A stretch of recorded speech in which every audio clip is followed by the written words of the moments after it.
Imagine the terror gripping New York City in the 1920s. Children vanish without a trace. Whispers of a shadowy figure known as the Gray Man. Welcome to QuickCasters, the podcast that delves into the dark side of history. Today we're uncovering the unsettling story of Albert Fish, one of those notorious criminals of the 20th century. If you're watching on YouTube, hit that subscribe button and make sure notifications are on so you don't miss a single gruesome detail. Oh, this is going to be a good one. Now let's journey back to 1924 to the quiet streets of Staten Island. Picture 8-year-old Francis McDonald playing with his friends, their laughter echoing through the summer air.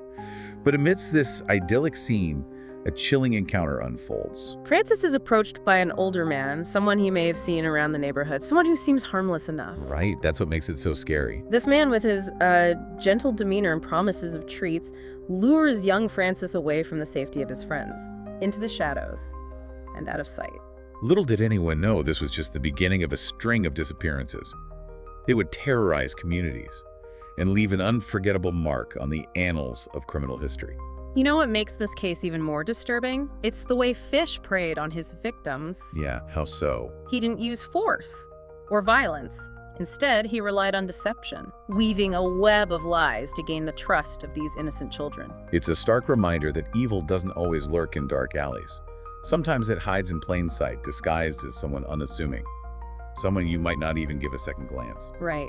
And in a time when communication was limited, news traveled slowly, and communities were tight-knit. The fear surrounding these disappearances spread like wildfire, transforming the familiar into something sinister and unknown. Now, I want to hear from you, our YouTube viewers. Imagine you're a detective in 1920s New York. What would be your first steps in investigating a case like this? Drop your theories in the comments below. Years pass, the trail runs cold, and hope begins to dwindle. But then 6 years after Francis McDonald vanished, a letter arrives. A letter that will change everything. This letter, addressed to the mother of another victim, Grace Budd, is filled with horrifying details, recounting the unspeakable acts committed against her daughter. This wasn't just a confession, it was a glimpse into the mind of a man consumed by darkness. And on that letterhead, a seemingly insignificant detail, a symbol, a clue that would ultimately lead investigators to the doorstep of the man they would come to call the Boogey Man, Albert Fish. This seemingly insignificant detail, often overlooked, became the linchpin in the investigation. It's a reminder that even the smallest piece of information can hold immense significance, especially in the pursuit of justice. But the true horror of this case was yet to be fully revealed. As investigators dug deeper into Fish's life, they uncovered a history of mental illness, sexual deviance, and a disturbing fascination with pain and suffering. Stay tuned, because in the next part, we'll delve into the twisted psychology of Albert Fish and uncover the depths of his depravity. Make sure you're subscribed, because you won't want to miss it. As investigators dug deeper into Fish's past, a horrifying pattern emerged. Yeah, what was it? A pattern of escalating cruelty, starting with petty thefts and voyeurism, Oh, gradually morphing into acts of violence, that's scary. and eventually culminating in the unthinkable murder and cannibalism. Oh my gosh, it's as if we're witnessing a descent into madness. Yeah. A gradual erosion of humanity that leads to the darkest corners of the human psyche. And what's particularly chilling is the apparent disconnect between Fish's outward appearance and his inner turmoil. Yeah, He was described as a quiet, even grandfatherly figure, already. blending seamlessly into everyday life. This stark contrast between his persona and his actions makes his crimes all the more unsettling. I can see that. It's a reminder that we can never truly know what lurks beneath the surface, that the most unassuming individuals can harbor the darkest secrets. Now let's talk about Fish's trial, a media spectacle that captivated the nation and brought the horrors of his crimes into the public eye. Yeah. The prosecution presented a mountain of evidence, painting a vivid picture of a cold and calculating predator, but the defense countered with a compelling argument: insanity. So what did they say? They called upon a series of psychiatrists who painted a portrait of a man tormented by mental illness, driven by uncontrollable urges and a warped perception of reality. His history of self-harm, his bizarre rituals, his claims of hearing voices all pointed towards a mind teetering on the brink of madness. So the courtroom became a battleground between law and psychology, a debate about the nature of evil and the boundaries of human comprehension. Yep. Imagine being a juror in that courtroom, confronted with the horrific details of Fish's crimes, yet also presented with evidence of his deeply troubled mind. Right. Could you separate the man from their monster? Could you reconcile the brutality of his actions with the possibility that he was driven by forces beyond his control? This is where the case of Albert Fish transcends the realm of true crime and becomes a philosophical dilemma. That's interesting. It forces us to confront uncomfortable questions about free will, accountability, and the very essence of human nature. And if you're watching on YouTube, I want to hear your thoughts. Do you believe that someone as deeply disturbed as Albert Fish could be held fully responsible for his actions? Or does his mental state mitigate his culpability? Leave your comments below. Let's continue this discussion.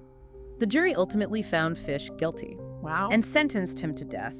But his case continues to spark debate and raise profound questions about our legal system, our understanding of mental illness, and the limits of human compassion.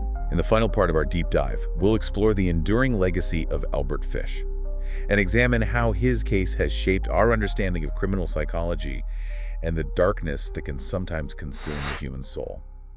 The 1920s, a time of great social change, but also saw a rise in sensationalized media coverage. Like what kind of stuff? Well, newspapers would plaster gruesome details of crimes across their front pages, Yeah, often using exaggerated language and imagery Okay. to capture the public's attention. it makes sense. So this type of coverage, while intended to sell papers, also had the unintended consequence of amplifying public fear and anxiety. Right. Particularly around the issue of child safety. Yeah, that makes sense. And in a way, Albert Fish became a symbol of this fear. A Boogey Man brought to life by the media's portrayal of his crimes. It's a reminder that how we consume information and how that information is presented to us can shape our perceptions of the world around us. Right. And that sometimes those perceptions can be skewed, Uh-huh. leading to exaggerated fears and anxieties. One of the most enduring aspects of Fish's case is its ability to spark debate and challenge our preconceived notions about good and evil. I see that. His story forces us to confront the uncomfortable truth that darkness can exist even in the most unexpected places, Right. and that sometimes the line between sanity and madness is blurred beyond recognition. It's tempting to simply label Fish as a monster and dismiss him as an aberration. Yeah. But doing so would be an oversimplification. Right. His story, while horrifying, also presents an opportunity to delve into the complex factors that contribute to the development of violent behavior. Absolutely. Fish's upbringing, Yeah. marked by abuse and neglect, certainly played a role in shaping his psyche. Yeah, for sure, but it's important to remember that countless individuals endure similar hardships without resorting to the kind of depravity that Fish exhibited. Yeah, that's very true. So while his past provides some context, Yeah. it doesn't offer a complete explanation for his actions. If you're watching on YouTube, I encourage you to share your thoughts in the comments below. What do you believe were the primary factors that contributed to Fish's descent into darkness? Was it his upbringing, mental illness, or a combination of both? Ultimately, the case of Albert Fish remains an enigma, Yeah, I agree with a it. dark puzzle that we may never fully solve. That's true. But by studying his life and his crimes, by examining the psychological and societal forces at play, we can gain a deeper understanding of the human condition, Yeah. both its potential for good and its capacity for evil. And perhaps by confronting these uncomfortable truths, we can work towards creating a society that is better equipped to identify and address the warning signs of violence. Yeah. A society that offers support and treatment rather than simply punishment. The story of Albert Fish is a stark reminder that evil in its many forms is a reality that we cannot ignore. Right. But it's also a reminder that we as individuals and as a society have the power to choose compassion over fear, Yeah. understanding over judgment, Yeah. and to strive for a world where such horrors are less likely to occur. Thanks for joining us on this deep dive into the dark and complex world of Albert Fish. We hope this exploration has challenged your assumptions, sparked your curiosity, and left you with more questions than answers. Remember to subscribe to our YouTube channel for more thought-provoking content. And until next time, stay curious, stay informed, and as always, keep those lights on.